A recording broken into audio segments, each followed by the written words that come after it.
ఉపవాసం అంటారు. ఉపవాసం అనగా స్వామికి దగ్గరికి చేరింది ఉపవాసం. మనం ఏదో అది తినాలి, ఇది తినాలి, ఒక రోజల్లా ఉండాలి, అదే ఉపవాసం కాదు. పొద్దున్నుంచి 10 గంటల వరకు అభిషేకం కానిచ్చుకొని స్వామి దర్శనం చేసుకొని వేడివేడిగా ఇన్ని పాలు తాగండి. దాన్ని కూడా తట్టుకోలేకపోతే ఒక పండు పొలం తినండి.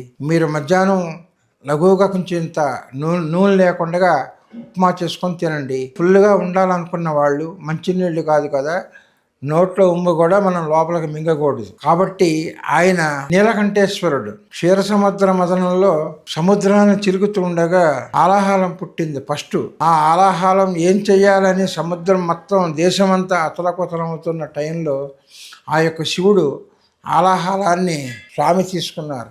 తీసుకోగానే స్వామి కంఠంలో దాచుకున్నాడు. దేనికి దాచుకున్నాడు? మన గురించి ఆలాహలం దేశం మీద పడి అందరూ ప్రాణాలు పోతూ ఉంటే అందరూ బాగుండాలి.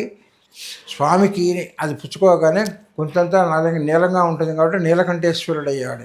అందుకే స్వామి పాముని మెడలో వేసుకుంటాడు. ఎందుకంటే ఆ పాము స్వామికి పడిగ లాంటిది. చంద్రుడిని నెత్తి మీద పెట్టుకుంటాడు. స్వామి చంద్ర కిరీటం. చంద్రుడు చల్లని వాడు. రాత్రి చంద్రుడు వస్తాడు, పగలేమో సూర్యుడు వస్తాడు. ఈ రెండు రశ్మిలు ఉంటేనే మనకు ఆరోగ్యాలు బాగుంటాయి.